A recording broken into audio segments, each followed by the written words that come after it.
یاد ساتي دا قران الله د پالونو د پاره نه دی را لګلې چې خلک په دې باندې پالونه ګوري. قران د هدایت کتاب دی، دا آئین دی، دستور دی، شریعت دی، دا نظام دی، دا پالونو کتاب نه دی چې خلک وایي ما په قران باندې پال وکړو او پال می صحیح راونه خطو. یاد ساتي یو سړی چې په قران پال ګوري کنه دی یو قسمه د قران توهین او بی ادبی او بی عزتی کوي. دا پالون د کتاب نه دی او ثبوت د دې نشته.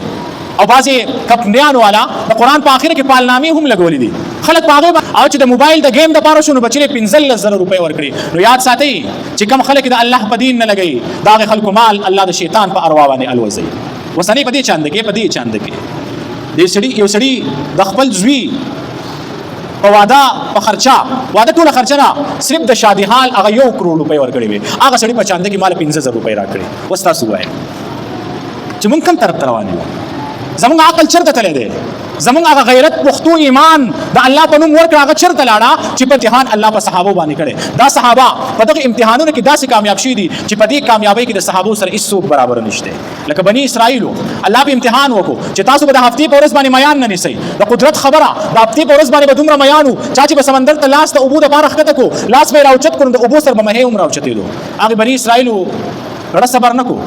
هیلې او بهانې جوړې کړې. د هفتې په ورځ د میانو ښکار شروع کو. الله جل جلاله په خپل قهر راولېږو. حرام ده د رسول الله مبارک په زمانه کې د شرابو هم یو څو قسمونه وو. د نشې دپاره به دغه شراب استعمالېدل. زمونږ په دې زمانه کې د نشې دپاره بې شماره څیزونه استعمالېږي. څنګه چې شراب حرام دي دغه شانتې آیس هم حرام دي. څنګه چې شراب حرام دي دغه شانتې پوډر هم حرام دي. څنګه چې شراب حرام دي دغه شان کم څیزونه چې عقل ختموي نشه پیدا کوي عقل بربادوي دغه ټول څیزونه حرام دي. نو بیا الله جل جلاله فرمایي جواری هم حرام ده.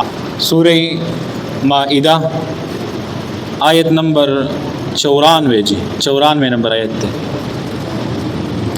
اعوذ بالله من الشیطان الرجیم بسم الله الرحمن الرحیم يا أيها الذين آمنوا ليبلونكم الله بشيء من الصيد تناله أيديكم ورماحكم ليعلم الله من يخافه بالغيب فمن اعتدى بعد ذلك فله عذاب علیم. الله جل جلاله د سوره مائده په آیت نمبر 90 کې د ټولي دنیا مؤمنان مخاطب کړل او هغه سلور سيزونه الله ذکر کړل کم چې همیشه یعنی قیامت پورې حرام دي. د ټولو اول الله جل جلاله د شراب تذکره وکړه چې شراب په تاسو باندې حرام دي. بیا نبی علیه الصلاۃ والسلام مبارک د دې خبرې نور هم وضاحت وکړو چې هر هغه شی چې کم شی نشه پیدا کوي کم شی چې عقل ختموي هغه شی په ایمان والا باندې حرام دی. او وجه دا ده چې د عقل په ذریعه سره انسان یعنی مومن دی به الله پیژني دی به الله ته د رسیدو کوشش کوي او کله چې د چا عقل ختم شي لیونی شي دی بیا الله نشي پیژندی. نو الله جل جلاله فرمایي تاسو خپل عقلونه مه بربادوئ ځکه نشه دا بس تاسو عقل برباد کی. چې کله عقل برباد شو دا انسان به بیا الله ته نشي رسیدی. او هم د عقل په ذریعه سره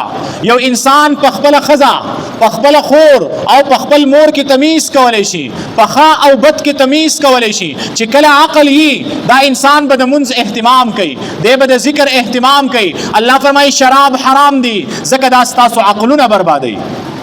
او بیا دویم نمبر الله جل جلاله فرمایل جواری حرام ده. د رسول الله مبارک په زمانه کې د شرابو هم یو څو قسمونه وو. د نشې دپاره به دغه شراب استعمالېدل. زمونږ په دې زمانه کې د نشې دپاره بې شماره څیزونه استعمالېږي. څنګه چې شراب حرام دي دغه شانتې آیس هم حرام دي. څنګه چې شراب حرام دي دغه شانتې پوډر هم حرام دي. څنګه چې شراب حرام دي دغه شان کم څیزونه چې عقل ختموي نشه پیدا کوي عقل بربادوي دغه ټول څیزونه حرام دي. نو بیا الله جل جلاله فرمایي جواری هم حرام ده. د جواری د حرمت وجه دا ده چې دا مال بربادوي د انسان مال د تباہی په لوی طرف باندې روان کی. وس په دې زمانه کې چې د سوشل میډیا دور دی، د انټرنیټ دور دی، په دې زمانه کې د جواری ډیر قسمونه راوتی دي. پخوا خو به خلکو جوارګر پیژندو چې دا پلان کې جوارګر دی، او تاسو به اوریدلی چې خلکو په جواری کې خپل لونه بیللې دي، خلکو په جواری کې خپل خزي بیللې وي، او فرعون په جواری کې خپل پرتګ بیللې و. خو دې زمانه کې جوارګر په هر دویم دریم کور کې موجود دي، خو چاته پته نشته. ځکه جواری نن سبا هغه په بازارونو کې نه کیږي، جواری په منډایانو کې نه کیږي، جواری په کور دننه زما استاد بچي د موبایل په ذریعه سره کوي چې آنلاین گیمونه کوي، په هغه باندې په لکاو روپۍ بربادي کوي، او په هغه باندې د خپل پلار هغه ګټلې شوی مال چې د پلار په خولتو شوی او ګری په سپینه شوی په غرمو باندې زری زری شوی، هغه بچي په کور دننه په کمره کې دننه ناس په لکاو په کروڑاو روپۍ بربادي کوي، او بیا وایي خودکشي وکړه. پلار سبا گریوان شری بچي مې مړ شو، بچي مې خودکشي وکړه. په کار دا چې د بابا ته پوس کړي بچیا ته چې زمانه دا دومره روپۍ اخلي، دا روپۍ ته سره پاره اخلي، ته د موبایل ته دا دومره پیسې ولې اچي. لکه مثال په تور که مسله د مال راشي چې د خپل مال د الله په دین باندې ولګوي، بیا تاسو لیدلی دي چې موږ په دین باندې په مال لګولو کې د ټولو نصیب پریو، او دا زما تجربه ده. او الله پاک بعض خبر انسان تخکاروم کی زما سره سم شران د دې کې چې سپینګری چې د سپینو ډکو نه الله له حیا ورزي. موږ د یو سړي په دروازه باندې ودرېدو، دا هغه سړي دروازه موږ وټکوله، هغه راووت، موږ ورته د جنازګاه دپاره چندې له راغلي یو، وایي 100 روپۍ چنده ده. موږ ویل یو عام یو غریب سړی چې وس یې نه کېږي، موږ هغه ته وایي 2000 روپۍ ورکړه، وایي زما دپاره څو ده؟ موږ وایي ته د خپل وس مطابق راکړه. وایي خلک چې څو درکوي هغه به زه در کوم، سوا نشم درکولی. دا خبره خو به ما ښه ونه لګېده، خو ما یې د خپل ذات دپاره نه غواړم، که د خپل ذات دپاره مې غوښتې نو کېدی شي چې 15000 ما د جیب نه درکړی وی، خو دا الله دپاره یې غواړم ټیک ده، هغه ما له 2000 روپۍ راکړې. تاسو په الله یقین وکړئ، قرآن ته ناست یم. په هغه ورځ ماسخوتن لا د کلي یو دکاندار هغه ما ته وی دی پلاني زوی راغلی و، وی ما له 15000 روپۍ راکړې، او ما ته وی چې دا زما موبایل ته راولېږه. وی ما ورته ته په دې باندې چل کې، وی زه په دې باندې ګیم کوم. ما وی دقه خو شی دی که نه چې د خدای دین له شو نو ما له 2000 روپۍ راکړې، او چې د موبایل د گیم دپاره شو نو بچی له 15000 روپۍ ورکړي. نو یاد ساتئ چې کوم خلک د الله په دین نه لګوي، د هغې خلکو مال الله د شیطان په اروا باندې الوزوي. وسنۍ په دې چانده کې، په دې چانده کې یو سړي د خپل زوی په واده په خرچه، واده ټوله خرچه نه، صرف د شادي حال هغه 1 کروڑ روپۍ ورکړې وې، هغه سړي په چانده کې ما له 15000 روپۍ راکړې. اوس تاسو ووایئ چې موږ کوم طرف ته روان یو؟ زمونږ عقل چرته تللی دی؟ زمونږ هغه غیرت پښتو ایمان د الله په نوم ورکړه هغه چرته لاړه چې په دین لګي نو زمونږ پیړه خفه کېږي چې دا ولې لګي، او چې په بېدینۍ لګي پلار د بچي نه تپوس نه کوي بچیا ته چې زما نه په لکاو روپۍ اخلې، ته چې زما نه په زرګاو روپۍ اخلې، ستا دا پیسې چرته ځي؟ ته په دې پیسو باندې څه کې؟ هغه بچی په کمره دننه ناس آنلاین گیمونه کوي، په لکاو روپۍ بربادي کړي، اخر چې ونه شي بس خودکشي وکړي، د دنیا نه په مردار مرګ باندې مړ شي. نو الله فرمایي جواري حرامه ده. اوس یوازې جواري هغه پخوانی قسم به نه ګورو، یوازې جواری دا نه چې یو سړی بانډونه واخلي، بلکې خپلو بچو معلومات پکړو چې بچیا ته په دې موبایل باندې څه کې، کم گیم پې کې، او ته دې ته دا پیسې د څه لپاره اچې. او دریم نمبر الله جل جلاله فرمایل د بوتانو عبادت دا حرام دی، ځکه شراب عقل بربادوي،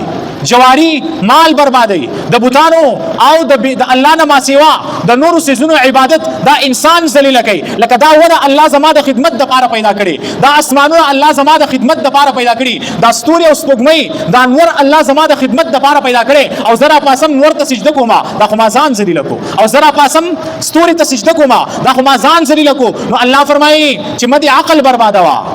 او مدي مال بربادوا، او مدي ځان ذلیله کوا، ځکه شریعت د عقل د عزت او د دین د تحفظ درس ورکوي. او څلورم نمبر الله فرمایي چې تاسو د غشو په ذریعه سره پالونه مه معلوموئ. پال په هغه زمانه کې به خلکو د غشې په ذریعه سره پال معلوموي.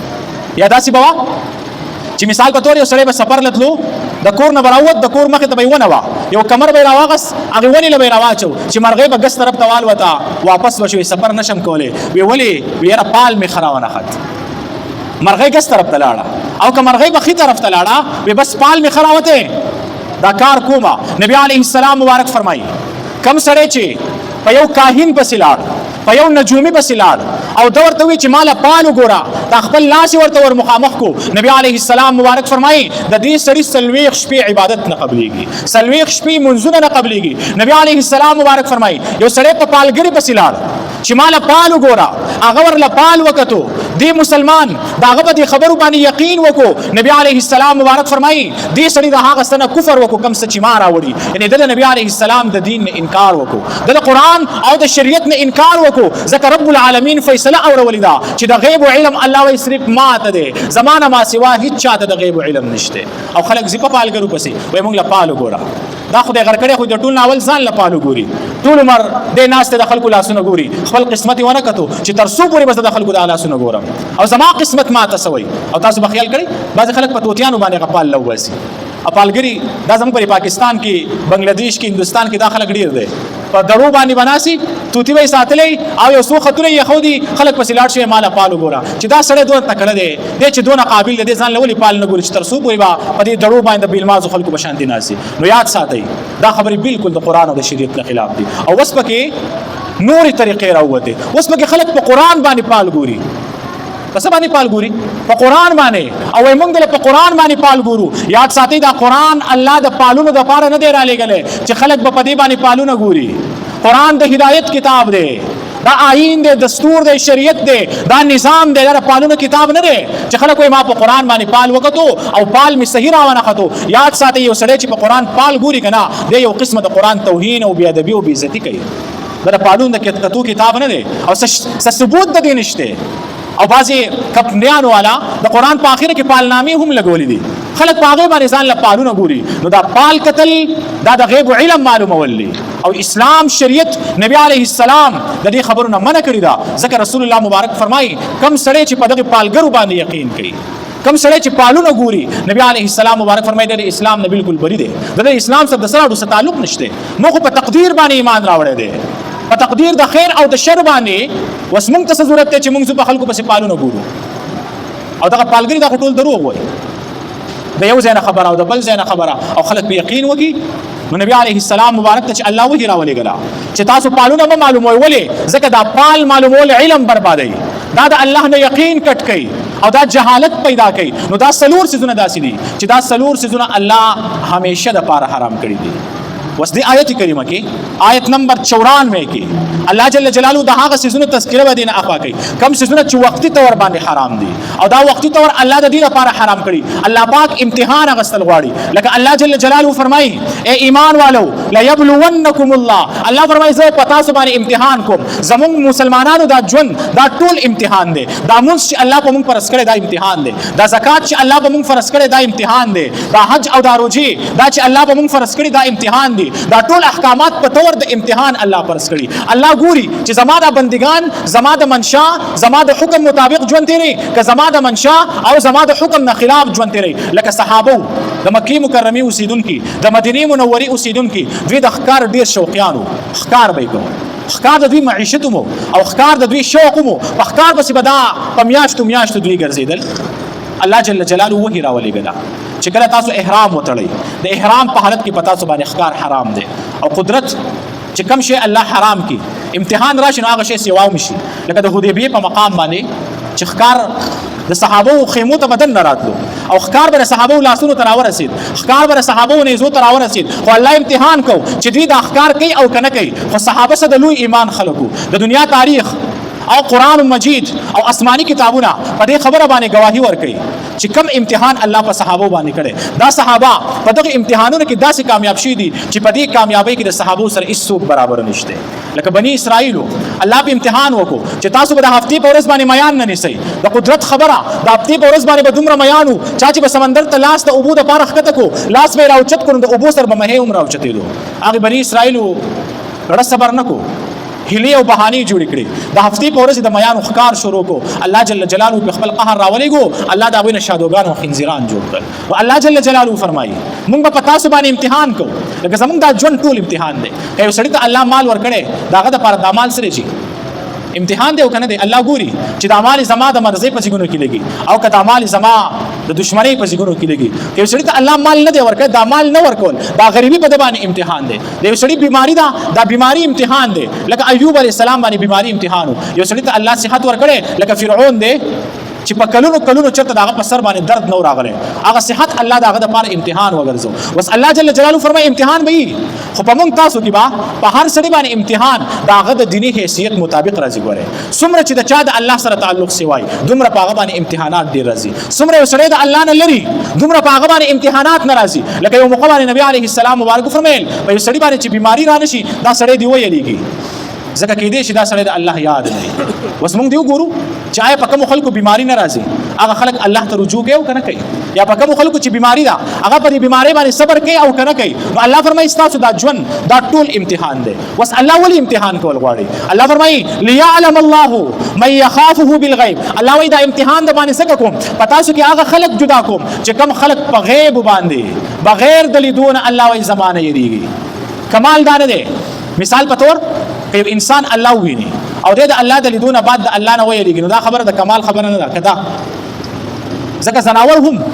چې کله مشاهده وکي زناور هم د مشاهدینه متاثر کیږي یو میخه د لول نه یریږي کنه یریږي او یو ګډه بيزا د لول نه یریږي کنه یریږي نو کوم مشاهده وکړو د مشاهدینه بعد یره کو نو دا یره کمال نه کمال دا چې موږ بغیر د لیدونه چې موږ الله نه لیدل خو بیا هم موږ د الله نه یریږو دا کمال دی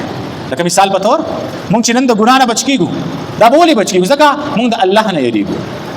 او دا کوم سړی چې د ګنا د پاره ورته اسباب برابر دي د ګنا اسباب شته ګنا په اسانۍ سره کیږي او د ګنا کولای هم شي خدای د الله د یری نه ګنا ته نه نږدې کیږي دا د دې خبرې دلیل او ثبوت ته چې دې پر سړی پړه کې د الله یره پرته ده ځکه الله د یری نه نږدې کیږي وس یو سړی د ګناه څخه سبب نشته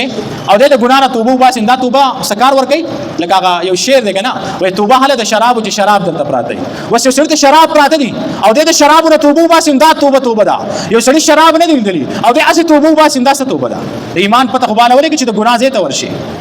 او د ګناه ماحول ته ورشي دا غي ګناه د زینا د ګناه د وجه نه واپس شي او هغه ګناه ته په دې وجه باندې نږدې شي چې رب العالمین می په دې ګناه باندې خپه کیږي الله فرمایي دا امتحان د باندې زکه کوم چې پتا څه کې هغه خلک معلوموم چې کم خلک زما د یری د وجه نه د ګناه نه واپس کیږي او بیا الله فرمایي څوک چې تجاوز وکړي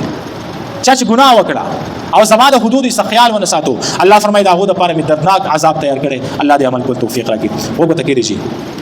یا ایها الذین آمنوا اے د ایمان خاوندانو لیبلونکم الله خامخ امتحان کوي الله پاک پتا سبحانه یا ازمیخ کې الله پاک پتا سبحانه بشیء پس سرا من الصید دخکارنا الله فرمای مثال په تور دخکار امتحان د باندې څنګه تنالوه چې رسیږي هغه ته ایدیکم لا سنستاسو ان دخکار بدون نږدې شي چې دا نيزي ضرورت بنئ تاسو په دې لاس سره هم رانه وي شي ورماحکم او یا نيزي تاسو ولې دا امتحان ولې الله کوي ليعلم الله د پاره د دې چې ښکار کړي الله پاک هغه څوک ليعلم الله یا جدا کی الله پاک من هغه څوک يخافه چې یریږي بالغیب په غیب باندې بغیر دلیدونه چې الله لیدل نه دی او الله نه سکیږي یریږي ځکه خو سوره بقره په اولنی آیتونو کې الله جل جلاله د متقینو صفات ذکر کوي یؤمنون بالغیب چې متقین به ایمان لري په سوانه جی په غیب باندې بغیر دلیدونه لیدل به نه کړي ایمان به لري فمن اعتدى نو چا چې زیاته وکړو بعد ذالک ورستو د دینه فلهون داغه د پر عذاب دی علیم دردناک